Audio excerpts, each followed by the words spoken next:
Hello everyone, this is Viking with a W, talking everything Pokemon investing in Europe.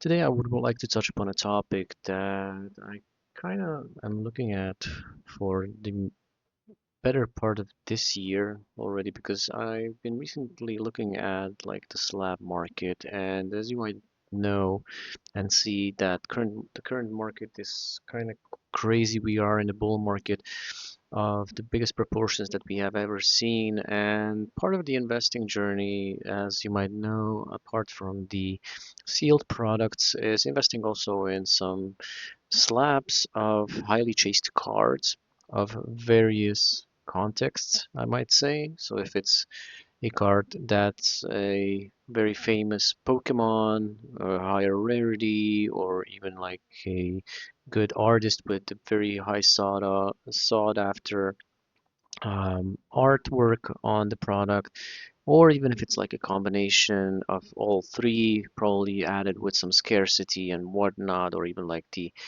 coupled with like the percentage of PSA 10 returns per card, like the amount of PSA 10 graded slabs versus PSA 9s, for example.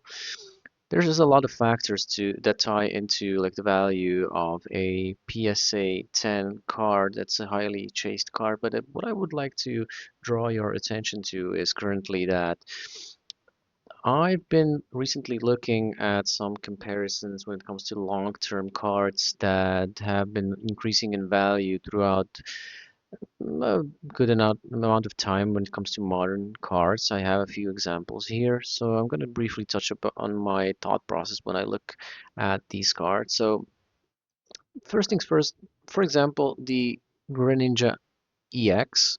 Here we have like the current pricings on the PSA 10 slot, which is $975, and the PSA 9 is 337, which is like a three times increase in this case.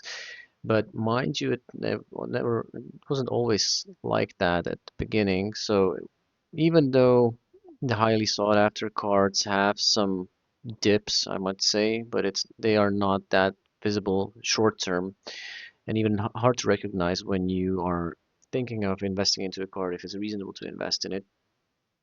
There are some commonalities between the slabs where during like these dip phases, we expect that the price will flatten at a certain point. Now, not every card is made equal. For example, this Greninja EX has flattened after probably like half a year after release, and then it came up like once again to a bigger amount, and then it got a little bit flat right after the initial pump phase as well. So what I see in most cases is that the first half a year is like a good benchmark to see like where the price can drop the most. Reason being is that PSA 10 slabs tend to come back from grading at this point in mass, just because of the fact that not everyone tries to convert their card expressly and grade it into a PSA 10. If at all, they would receive a PSA 10. But those that try to, it from my point of view, it seems like a gamble. And after this half a year, I always look at the charts for various chase cards, and I see this flattening, I'm gonna call it, happen.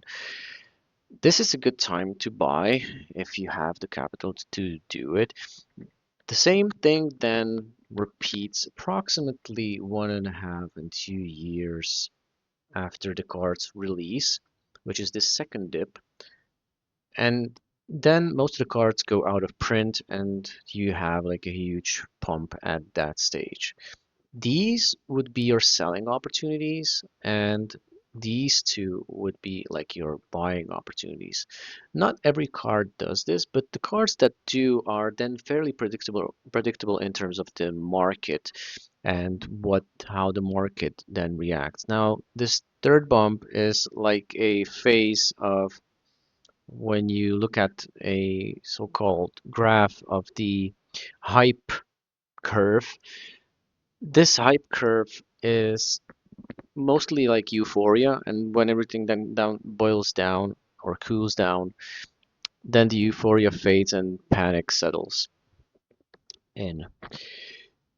And by that, this is the panic state. Like everyone wanted to take profits at the same time, but what actually happens is that the supply starts to outweigh the demand and the price starts to drop.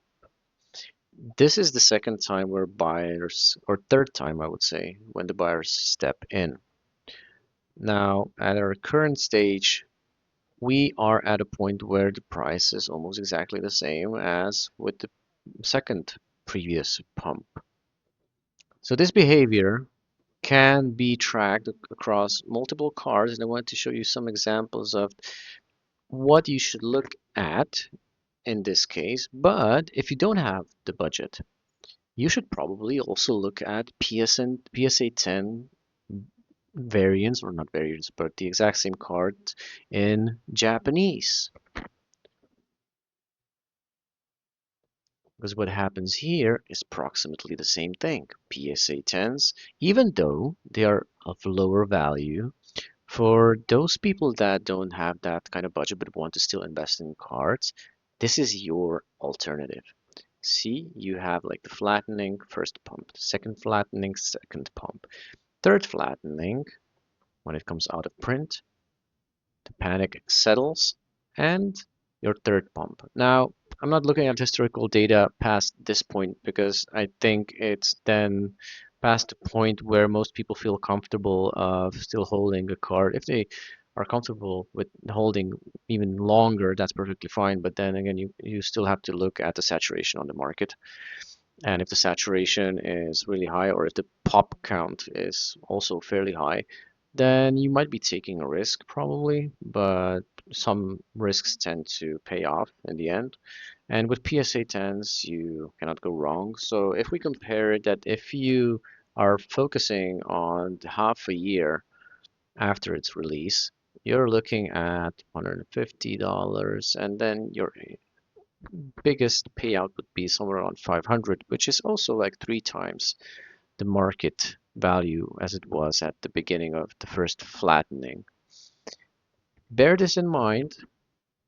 We're gonna check a few other examples. Magikarp. Magikarp had more bumps because it's more sought after. So here, if you're trying to identify like a flattening phase, it could be hard to spot just because also the price has increased drastically, right? So these bumps on this graph, or even the flattening, is very small in this case. Here's your first pump, second flattening, second pump, third flattening, third pump. At other stages, since this is a more older set, the pump continues. Now, here is also an additional point that I would like to share with you is that if we go to the Japanese version, something similar is happening, but the flattening stays here for a very long period. And with a more, I would say, market reachable price, if you have a lower budget, you could have bought tons of Magikarp's PSA 10 in Japanese version, and you would have a pump here, flattening, pump there, flattening, and we are currently in the third stage of the pump. So if you bought Magikarp for $70, your increase is 4 times, it's 4 times the amount of its previous prices. So something to think about. If by any chance you don't have the budget even for this PSA 10, my recommendation, look at the PSA 9s. Like these 9s at the very beginning were somewhere around 100 or $70 ish. But in all of these courses of times and pumps and flattenings, it sits around $480. So, with this in mind, I know many people tend to not buy PSA 9s as an investment, but I'm an advocate for that when it comes to high chase cards. I'm not an advocate buying them when it's like Japanese cards. Japanese PSA 9s don't even sell, like they're not even considered like trade worthy because the higher quality print runs or even the quality overall assurance uh, on the Japanese side of things, that's just not even something that Japanese people consider, then why should we then consider it? So only the PSA 10s are considered like investment worthy and collectible worthy. So let's take two more examples, and then we're going to round this up.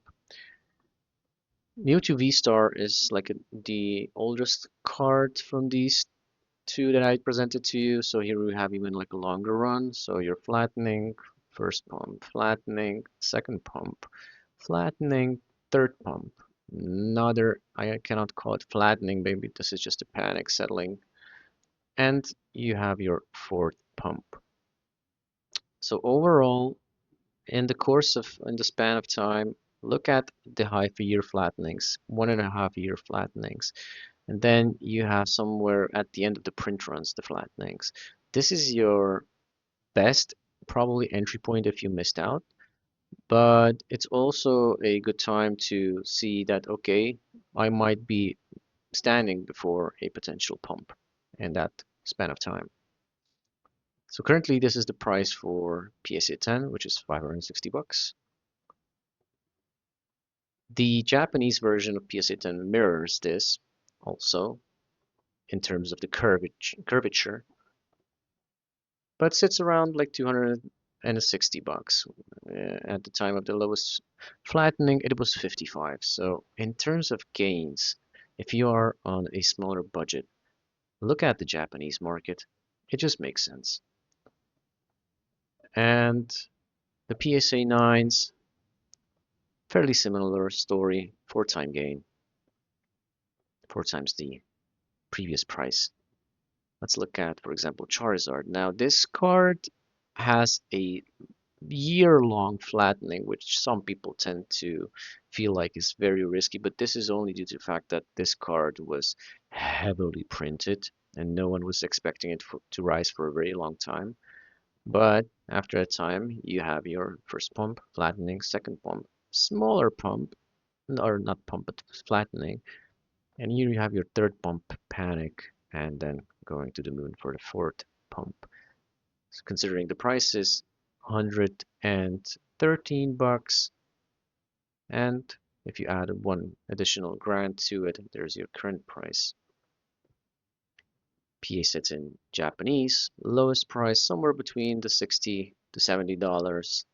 Here you have 250, which is not that big of a jump compared to the English PSA 10. Still, it's a 4 times jump.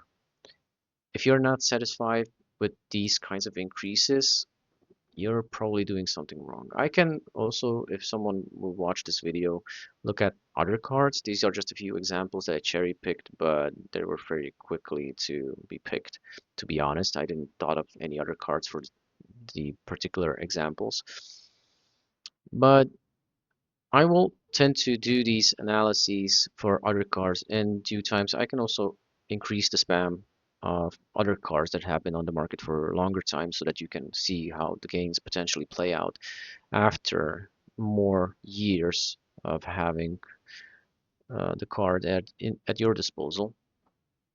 And that's basically all that I wanted to say for today.